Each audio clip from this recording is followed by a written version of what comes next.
Twelfth commerce का economics chapter, जिसके अंदर चैप्टर का नाम है डिमांड एनालिसिस। आपका सब्जेक्ट है इकोनॉमिक्स और चैप्टर है डिमांड एनालिसिस। हम इसके बारे में आज डिस्कस करेंगे। तो आइए जानते हैं कि इस चैप्टर में क्या क्या हमें पढ़ना है और एग्ज़ाम के पॉइंट ऑफ व्यू से कौन से क्वेश्चन एग्ज़ाम में आ सकते हैं, मैं आपको यहाँ पे पूरा बताऊँगा। मैं महाराष्ट्र बोर्ड के सिलेबस के अकॉर्डिंगली यहाँ पे आपको पढ़ाऊँगा और अगर आपको कुछ डाउट होता है तो आप हमें कमेंट बॉक्स में क्वेश्चन पूछ सकते हैं। तो आइए देखते हैं। चैप्टर का नाम है डिमांड एनालिसिस। हम सब जानते हैं कि डिमांड का अगर हिंदी मीनिंग देखा जाए तो उसका मतलब होता है मांग, और एनालिसिस का मतलब देखा जाए तो अगर हम लोग बोले तो स्टडी करना और अध्ययन करना, इसके बारे में जानना। तो ये हो जाता है डिमांड एनालिसिस। मतलब हम यहाँ पे क्या पढ़ने वाले हैं, मांग की अध्ययन, कि हमारा मांग क्या होता है उसका हम लोग अध्ययन देखेंगे यहाँ इस चैप्टर के अंदर। मैं आपको बता दूं कि ये डिमांड एनालिसिस जो है वो एक तरह का बायर का बिहेवियर इंडिकेट करता है। ये डिमांड एनालिसिस बायर का बिहेवियर दिखाता है। मतलब हम इस पूरे चैप्टर में हम क्या देखेंगे, बायर का बिहेवियर देखेंगे कि बायर किस तरह रिएक्ट करता है और किस तरह वो बिहेव करता है। आगे बढ़ते हैं तो आइए हम देखते हैं डिमांड का मीनिंग।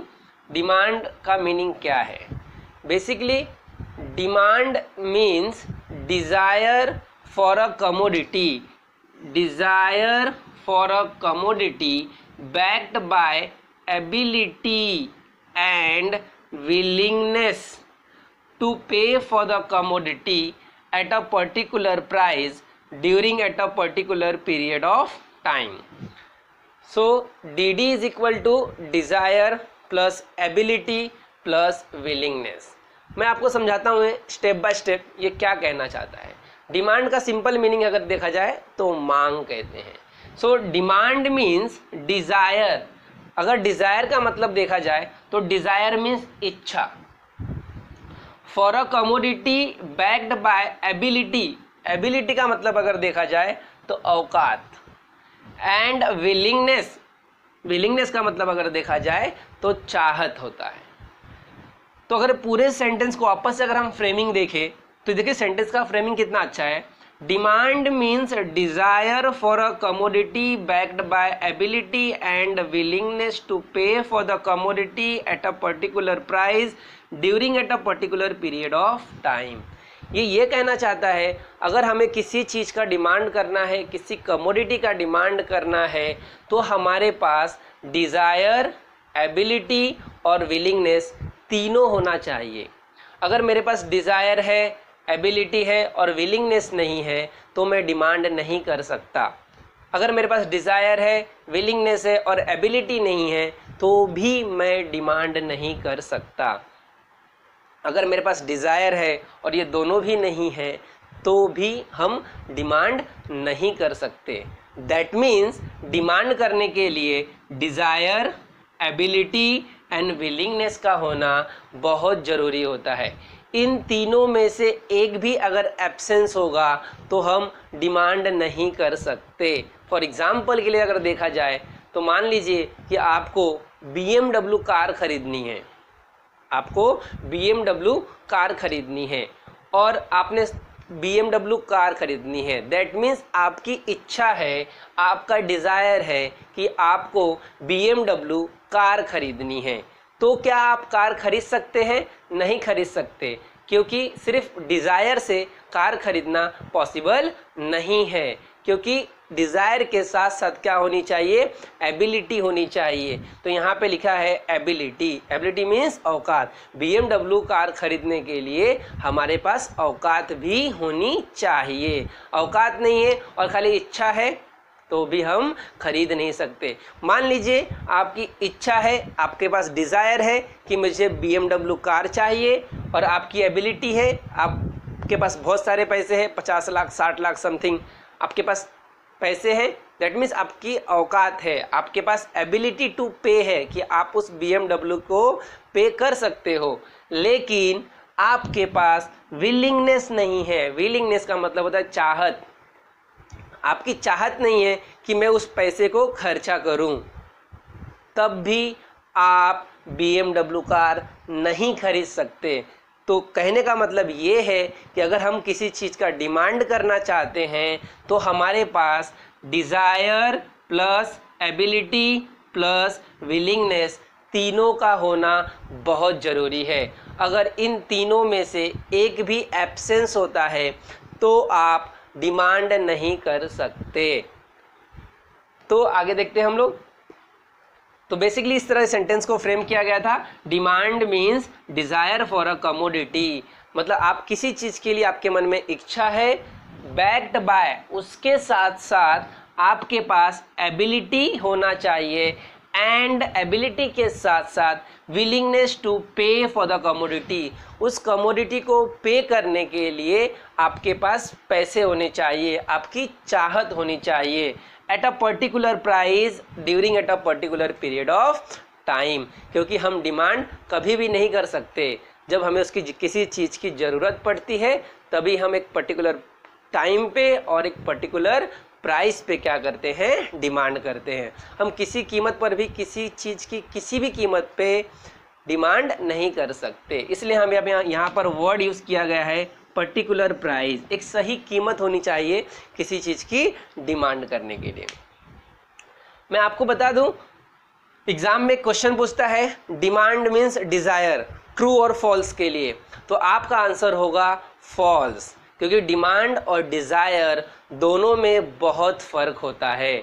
मैंने आपको बताया कि डिमांड का मतलब होता है desire plus ability plus willingness, लेकिन डिज़ायर का मतलब होता है सिर्फ और सिर्फ, देखिए यहाँ पे मैंने आपको लिख के दिया है differences between desire and demand, differences between desire and demand. तो desire refers to the wish of a person to have a particular commodity. Desire का मतलब इसने क्या बताया है, wish of a person, wish of a person. जैसे कि मान लीजिए मिस्टर एक्स, उसकी इच्छा है, उसका डिज़ायर है कि उसको BMW कार चाहिए, तो वो BMW कार उसकी जो डिज़ायर है वो क्या एक तरह का विश है, वो किसी भी पर्सन की हो सकती है। आप भी सोच सकते हो, मैं भी सोच सकता हूँ कि मेरे पास क्या होना चाहिए, BMW कार होनी चाहिए। इसका मतलब ये नहीं कि डिज़ायर ही मेरा क्या है, डिमांड है।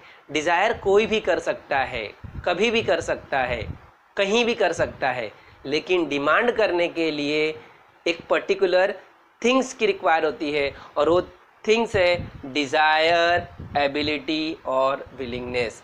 तो डिज़ायर, एग्जाम में बहुत अच्छा क्वेश्चन पूछता है डिज़ायर एंड डिमांड में डिफरेंसेस, तो आप अच्छे से इसको डिस्टिंग्विश लिखिएगा, 2 मार्क्स के लिए क्वेश्चन एग्जाम में पूछता है, तो इतना ही लिखिएगा, desire refers to a wish of a person to have a particular commodity.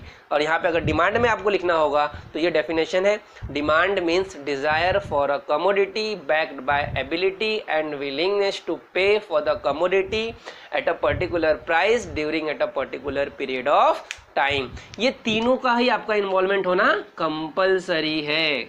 अगर ये तीनों उसमें इन्वॉल्व नहीं है तो आप डिमांड नहीं कर सकते। सेकेंड डिफरेंसेस है डिमांड एंड डिज़ायर के अंदर, desire has a no relation with price and place. Desire, इच्छा जो है, उसका प्राइस और प्लेस से किसी भी तरह का कोई रिलेशन नहीं होता है। आप कहीं भी कभी भी क्या कर सकते हैं, डिज़ायर कर सकते हैं। उसके लिए पैसा नहीं लगता, उसके लिए कोई जगह फिक्स नहीं है कि नहीं आप रोड पे क्या नहीं कर सकते, डिज़ायर नहीं कर सकते, आप घर में बैठ के डिज़ायर नहीं, आपकी जहां मर्जी हो वहां पे क्या कर सकते हो, आप डिज़ायर कर सकते हो। कहीं भी बैठे रहे, डिज़ायर सोचना, इच्छा, आप कहीं भी बैठ के आप कुछ भी सोच सकते हैं, कोई रोक टोक नहीं है। थर्ड, लेकिन डिमांड करने के लिए पर्टिकुलर प्राइस और पर्टिकुलर प्लेस का होना बहुत ज़रूरी है। आप कहीं भी और कभी भी डिमांड नहीं कर सकते। तो ये बहुत इंपॉर्टेंट पॉइंट है, desire has no relation but demand has a relation between price and place, between price and place. Third differences है, it has no economic value. अगर आप डिज़ायर करते हैं किसी चीज़ का कि मुझे BMW कार चाहिए, तो इसके लिए किसी तरह का कोई पैसे लगने वाला नहीं है। लेकिन अगर आप डिमांड करना चाहते हैं तो demand has a economic value. यहाँ पे आप क्या लिखोगे? Demand has a economic value. Demand के लिए इकोनॉमिक वैल्यू है। क्यों है? क्योंकि हमें उसके लिए पैसे पे करने पड़ेंगे। लेकिन अगर आप सोचते हो कि आपके पास BMW कार होना चाहिए, तो उसके लिए किसी भी तरह का पैसे की रिक्वायरमेंट नहीं होती। इसलिए यहाँ पे लिख के दिया है, it has no economic value but demand has a economic